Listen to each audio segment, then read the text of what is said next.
ladies and gentlemen, this is Christelle Martinette, and I'm here with another scrying session. This is the weekend before the new moon. I'm scrying to you with you, and it is the, what day is it today? It is the 31st. This is the 31st. No, I'm sorry, it's the 30th. It's the 30th.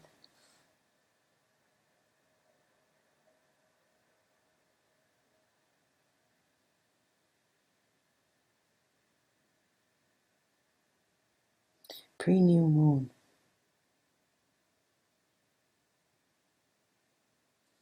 Okay, I'm going to start with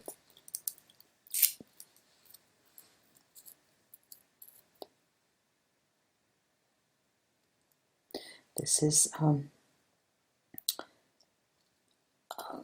well, it's an amethyst. Well, it's from the crystal quartz family. There's a phantom here. This is a lovely gem too. Ah, okay.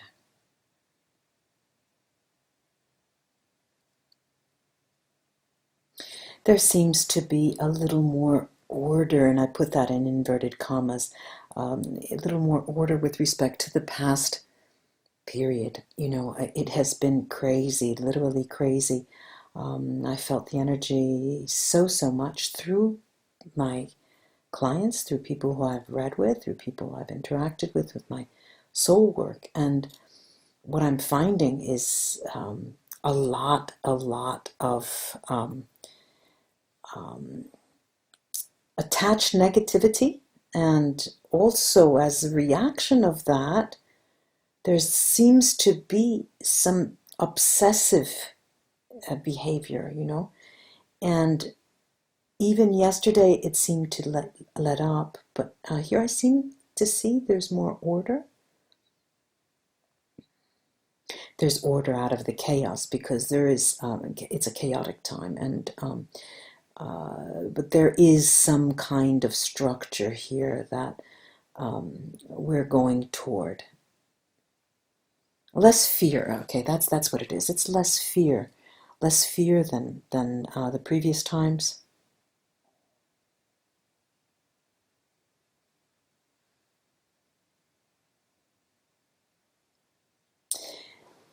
However, be that as it may, there is an area where all of us are not relegating to, but a sort of shelf, a closet, an area where you're putting aside things as if you want to tend to them later.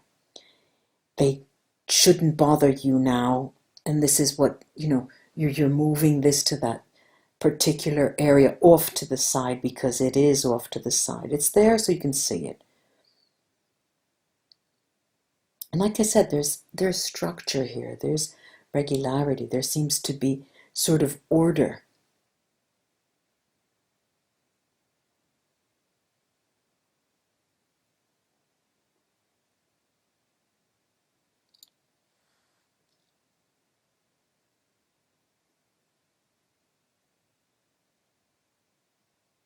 A good number of us will be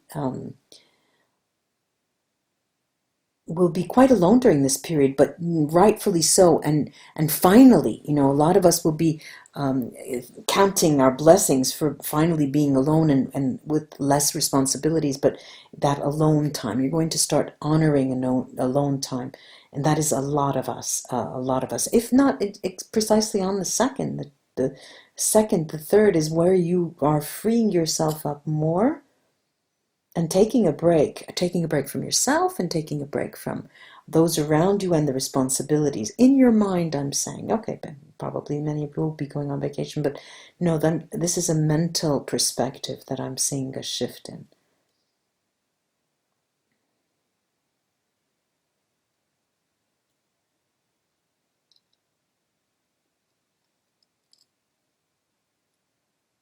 And the playful side to you will be coming out. There is a window of opportunity to play here.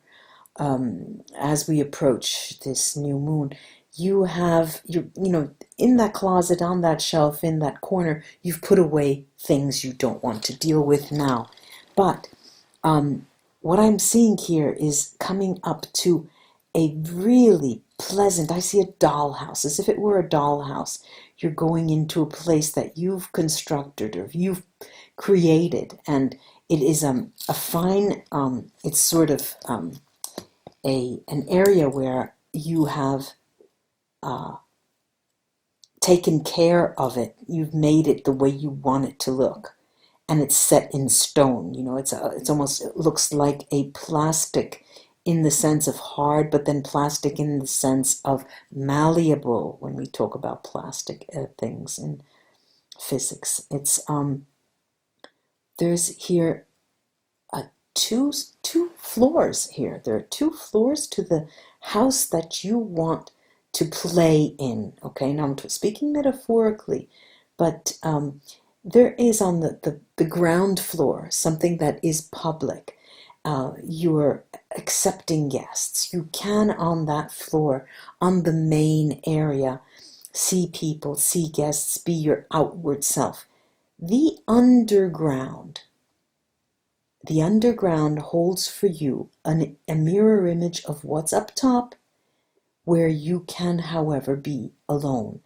And wherever you go these days, and especially around that for the new moon, is when you're going to want to have an area just for yourself. You're going to, you put a premium on that. And for as much time as you share with the public, that's how much time you want to be on your own, alone.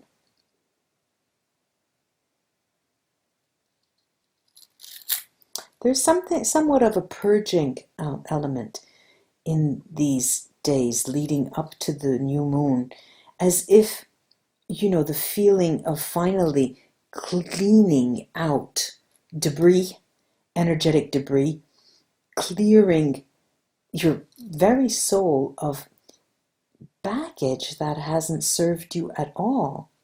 And it's as if you were able to switch channels.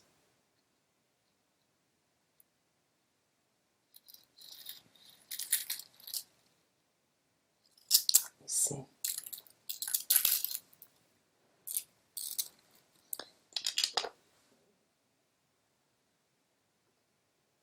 This is aquamarine.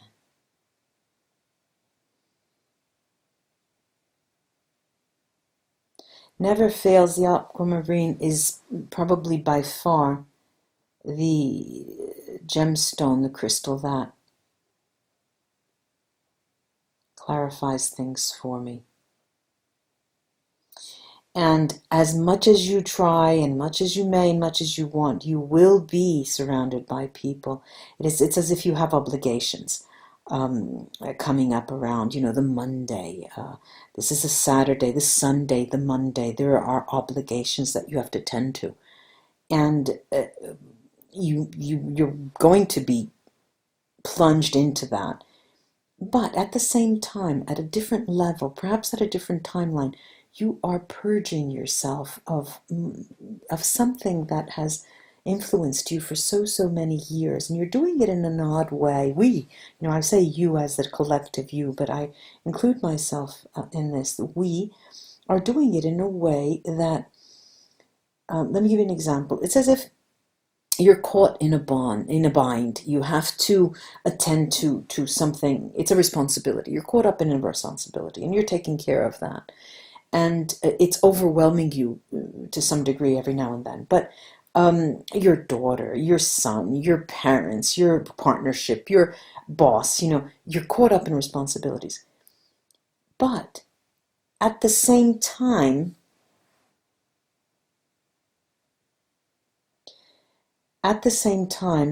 and like I said, at a different timeline, you are purging yourself.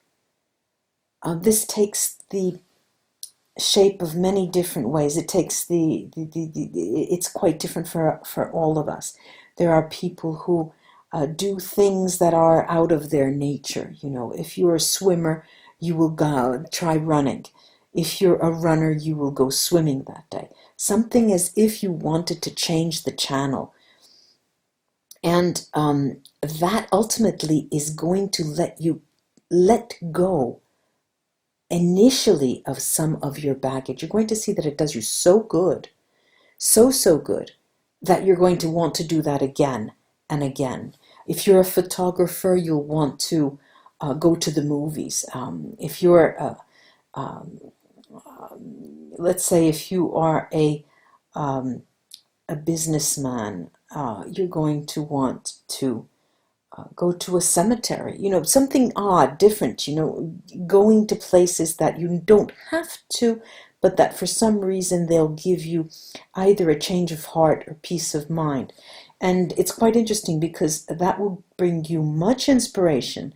The different contexts that you gravitate toward in these days, these couple of days leading up to that new moon, is going to find you getting inspiration in some way, of some sort, in order for you then to continue purging. Because I see that this is the beginning of a period where we let go of heavy burdens. And I'm not saying letting go of partners or things like that. Of course, those are always things that do occur when you start purging, but more or less it's interior, it's personal baggage, it's beliefs, heavy beliefs, ingrained, imprinted in your mind, ancestral beliefs that you may not even know, these thought patterns that you've gone around and lived your life around.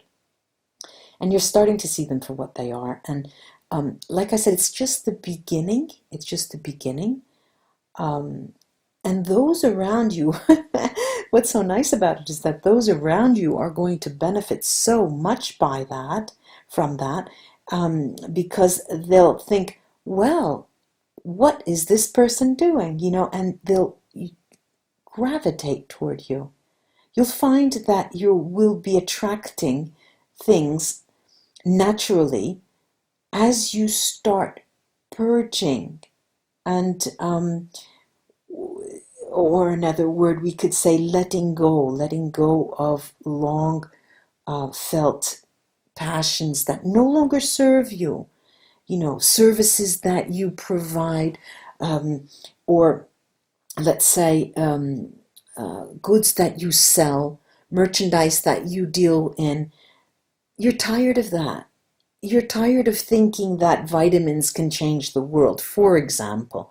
And so you start thinking, let me go throw all those out and try a new line of products. And maybe I could sell a new line of products because your mental attitude has completely changed and your perspective. It's the beginning of a change. It's as if you're starting to plant the seeds. But the seeds were planted already in the last new moon. What we're seeing now is the initial growth of something that is bringing you to let go. It's quite interesting to see. It's a very peaceful process. It's a very calm, very sacred. This is the word that comes up from this is sacred. It's as if you find a space, and this alone time is what it's all about. It's that sacred space, and you're starting to think in sacred terms. My alone time is of vital importance. It is sacred for me. What does sacred mean to you? And that you'll start thinking about that and defining it. And what do rituals have to do with a sacred space? And who do I let into that sacred space? That's a longer question, and that's a different scrying session. But that is the beginning of those musings, of those thoughts, of the in your mind. You're negotiating your personal space with sharing it with others. And how much do I give? And how much do I let go? But it's quite interesting because this purging process seems to have an influence also on your thoughts in terms of who can you let in? You start asking yourself, if I'm doing this, it's becoming ever more sacred. Who could ever share this with me, And so even if it is an alone space, what I'm seeing is that it is the groundwork, it's the framework, it's the context where you start your thoughts churning about you and someone else, you with respect to other people.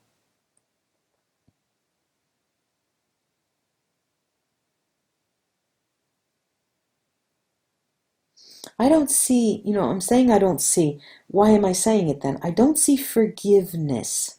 You know, I would have expected here something along the lines of, yes, purging and then either forgiving ourselves or others for something that has happened. But that I'm not seeing that. I'm seeing it as if we are taking on the responsibility of our own letting go, irrespective of any type of relations that we have, but that in some way it still is on your mind, because almost as if you're anticipating the next step. It's very much being in the present, and this is how I'm seeing it. But it's also very much in anticipation of the next step. I hope this was of help to you, ladies and gentlemen. Namaste, and thank you for joining me. And until we scry again, probably be back on the new moon. Bye bye.